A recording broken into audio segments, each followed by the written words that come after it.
Hey everyone, Fridays with Freddie. Welcome. Fred, when we started this journey together, what feels like forever ago, one of the things we talked about, one of the areas we said we were going to tackle on behalf of viewers and listeners was the IT shop itself. Current state, future state, recommendations, guidance, advice, right? From the vantage point you sit in, looking at IT shops all over the world. So, with that said, set up today's conversation. Chances are we're going to have this over a couple more weeks, but kind of where do you want to pick up the conversation for now? Because we deal with IT departments all the time, right? And Yeah. we deal with IT departments in very very prestigious schools, very large schools, very well funded schools. We also deal with smaller organizations that are struggling with enrollment, struggling with revenue, so therefore they're Yeah. struggling with how do I hire people? How can I offer a salary that where I can actually attract talent? So because of that, we have some insight into what works, what seems to Yeah. work, and what doesn't seem to work. And Hmm. interestingly, it's not just about throwing money at the problem or hiring the greatest number of staff. For me, it's really three things. Let's do this in the Marine rule of threes, right? So Okay. really, Cool. I like that. you need you need an organization that's appropriately empowered, Okay. right? What does that mean? That means, what do you believe? Let's say the president, the board, the leadership. What do you believe the IT department is there to do? What do you need them to do? Mm. What is their mission? What are their goals? I think that's number one. Okay. Number two, they need to be appropriately structured. Organizational design is very powerful, right? So organizational design is going to dictate some of the boundaries of what you can and cannot do, how communication flows, how collaboration flows. It's directly related to what you believe your job is, or what you believe your team's mission is, right? And then Yeah. how it's structured. That's number two. And then number three, how's it staffed? What type of people are you hiring Mm. uh, into that department? There are a lot of jobs within IT that are very technical, Yeah. that are very quote unquote straightforward in the sense of, I need to be a network engineer. Network engineer is a very tangible skill set, right? With certifications and qualifications, etc. Yeah. However, what we're seeing is that a lot of organizations now also have a need for, the business analysts and the project managers and the entrepreneurs, if you want to call it that, Hmm. that can look beyond the technical skills and start building relationships, and also create that mission and vision within Mm. the department is extremely important. So, with those three things in mind, you're saying let's say I'm operating an IT shop now, I should be able to look at my IT shop and do a quick assessment in those three areas. Let's say, for example, empowerment. Is my IT shop empowered? Are we empowered to do the things we need to do? Or are there expectations of us that we can't possibly execute on because the control is with the departments, the control is with some functional group, the control is with the CFO? And Correct. so really we're abdicated to just keep the lights on, provision software, and make sure laptops are delivered to certain classrooms. Right. So you're saying empowerment is a key play. Maybe you unpack that a little bit more as well as the others. But on the empowerment side, real quick, what are a couple of telltale signs that a department is well empowered and things are going well in that area, and maybe where the empowerment meter is off? I give you a very practical example. Okay. I need to hire people. So an empowered IT department, empowered CIO would have a budget where he or she has a lot of leeway and freedom in how they structure the compensation for staff. Mm. For As example, opposed to HR fully controlling every nitty correct. gritty detail. Right. Okay. I'll give you an example. One of the great frustrations of my life is seeing underfunded schools buying very, very expensive enterprise software.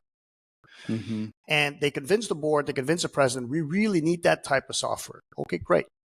But there's a secondary issue to that, or at least challenge with that they haven't considered, which is that, Yeah. that the staff that needs to support those are usually hot commodities Yes. in markets and obviously can command a premium. Now, if you have an empowered IT department where the CIO has a particular budget, he or she should be able to say, okay, I need to hire two people that are at a certain level, which is higher than the compensation for what's standard in my organization. Mm-hmm. But I can claw back. I can compensate for that in other areas. To pay market rates to somebody else that we really need. Right. If you could do that, you're an empowered CIO. If it's impossible to do, because HR will not budge because, but we have 15 unions There's certain levels and you can't exceed a certain level. Yeah. Right, exactly. Or actually that's actually another good example, that a lot of times IT salary structures are tied to what the average of the university is. But it's it's crazy. Right. Well, and it's crazy. Look, from an equity perspective, if I'm working at the university in a particular job function, and now I'm seeing IT people making $30,000, $40,000, $50,000 more than me. It's like, hey, but I've been here for 10, 15 years. I understand why that's frustrating, but that's market economics. And you have to get over it. Yeah, you have to make the case for why that's just the reality. Right. Yeah. Yeah. So that would be that'd be a good example on the empowered. There's probably a few others, but let's jump to the next one. Give us an example of well-structured versus, hey, that's a red light if I'm in this situation. And maybe let's use kind of a mid-market to small school as the example, because I know structure in those bigger schools is different. Right. I think it all comes down to flexibility and agility. So it's teams that are structured appropriately, where first of all, they're structured in the sense that they cross boundaries into the business.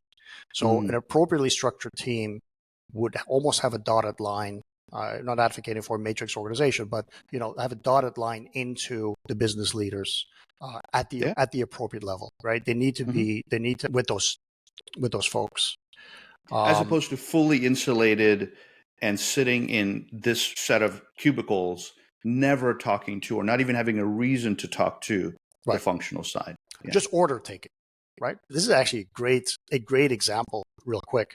So this CIO came to us and said, "Look, all I'm seeing around me is change." Oh, I know who you're talking about. Okay, right. Yeah. My president hasn't asked me yet to do certain things, but I know it's coming. But I don't know where to start. I have an idea, but where do I start? How do I get ready for what I know is coming? Right. Right. Yeah. So that's a great example of somebody that, you say, even if they're not empowered, right? You can create your own empowerment by doing things like this and saying, okay, well, I'm going to start preparing for a future, and so that I have at least a point of view and some structure to my conversations with my leadership.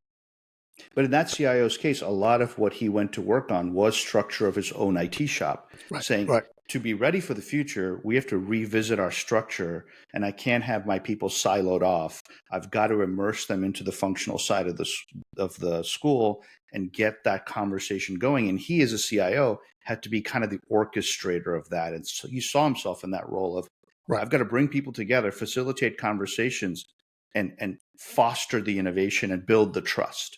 Right? Because there was a lot of trust building that had to happen. So to your point, the more I think about it, empowerment and good structure kind of go with each other. Like one feeds off of the other. Yeah. But good structure would indicate that you don't have your people siloed off. They're starting to fold themselves into the veneer of the entire institution.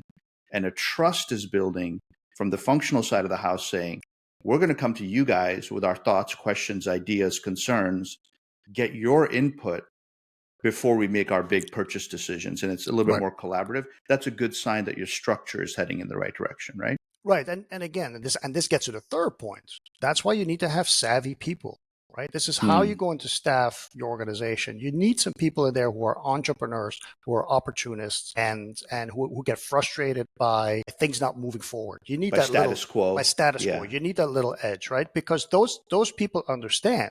And the good CIOs understand this as well. There is my locus of control, the things that I control that are under my control, right? And then there's a circle around that of things that really I need to have a hand in for me to do my job appropriately. For me to make the biggest impact, I also need to be in these different areas. Sometimes you can't wait for your leadership to be ready to empower you. You need to bring them along, right? So how do you do that, right? There's tips and techniques and things that we speak about a lot, Joe, right? There's a bit Yeah. of political acumen, there's a bit of innovation, there's a bit of motivation that is going to become extremely important because change is going to come very, very, very quickly. Most higher education institutions are very hierarchical, structured, but also consensus driven. Hmm. That doesn't necessarily jive well with being able to provide services, quickly and in an agile fashion. So how do you navigate that? There's a tension between those things, and so how you staff your organization becomes really important. You need a crew, which is one of the recommendations we made with this particular school. You need a crew that's the utility crew that keeps the lights on crew. And by the way, these guys and gals are very happy to do that. Right? Yep. Please don't ask them to walk into ambiguous situations because they just just tell me what to turn on and turn off and to tell me what to, and they will do that perfectly For 30 professionally years. for 30 Hmm. years. But you also need a crew that is very comfortable with ambiguity and that can lead without authority and that can be an entrepreneur within the organization. And those types of people can go to all levels of the organization, by the way. But I think one thing, this is a good point as you bring it up, is if a couple people listening may be like, I have a couple of those people. And if so, the question I would have for them is, do you have a structure problem where you have them doing the lights on stuff? Because the worst thing you can do as a leader is have entrepreneurially minded people, the change makers like you're talking about, and you've got them doing the 30 years of lights on stuff, as opposed to having positioned them into the organization in that structure scenario, show some outcomes, and then get empowered more and more. Right. I think a lot of leaders may say, I'm not empowered, so everything stops there, right? Because we're not empowered, we can't do the rest. And I think your argument is no, you could start on the people side or the structure side, get some wins, and earn more and more empowerment. Yeah, look, a big frustration of mine for 2 decades, I don't know where this came from because I saw it immediately when I went into higher education, is that higher education people have an amazing ability to describe the problem. Yes. But then confuse what their job is beyond describing the problem. Meaning, if I'm in an organization where I'm not empowered, I don't have the right staff, I don't have the right budget, but I'm working my butt off every day to keep the lights on, that is your job. But your primary job is to change that situation. Solve the problem. Solve the Yeah. problem, right? First principles is my main problem is I can't get from A to B in the current structure with the current people, with the current compensation, etc. How do I change that? And by the way, I'm not saying always, again, I'm not always asking for more staff, more budget. It might just be a case of what type of staff and how do I allocate the budget, right? But again, if you want to be innovative, you want to be in the cutting edge, and being the IT shop of the future, you need leaders who understand that from a first principles perspective, it's not just the actual job that you were hired for. Is if you have a certain future in mind, you're going to need to enable it. Yeah, if you've been handed lemons, right? We know how the saying goes. You're so right. Higher ed is notorious for being really excellent at identifying what's wrong and what's in the way, and not so great in solving for that problem and finding the workaround and breaking through and getting to the next level. The leaders that are doing that are seeing incredible outcomes in their IT departments and in their institutions. The ones that feel stuck probably need to get some guidance, need to get some help, need to kind of talk themselves off the comfort zone and do some things different. And I love the way you've kind of positioned it, the three, as we wrap up here. Empowerment, sometimes that's granted to you. Sometimes you got to earn it. Structure, chances are your structure isn't great. Let's just assume that it isn't. Look at your structure through a lens of how can I structure my organization to be more innovative while we keep the lights on? And on the people side, how do I put the right people in the right seats on the bus and make sure that my innovators aren't doing the lights on stuff and that my lights on people aren't being asked to do innovator stuff, right? Know your people, shuffle the deck if you have to, and all those things kind of start playing off of each other. Closing thoughts from you as we wrap up today? No, I think there's a lot to talk about over the next couple of weeks, right? I mean, but I think what you'll find is that what we really believe is you need savviness, right? You need people that that can create their own future. And sometimes I ran into issues where people would still believe like, oh, but there are all these problems. But this organization doesn't really work. I'm not empowered. I can't do this. I don't have the right staff. And it's like, well, okay, but there's a disconnect here.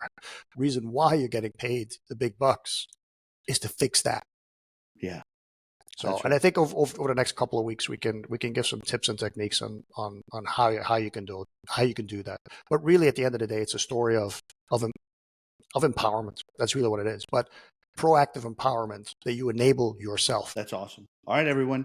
This Fridays with Freddy's, the next few weeks, I think we're going to go a little bit longer than our normal 10, 12-minute modules because we really want to dive into some meat with you. So hopefully you're enjoying this.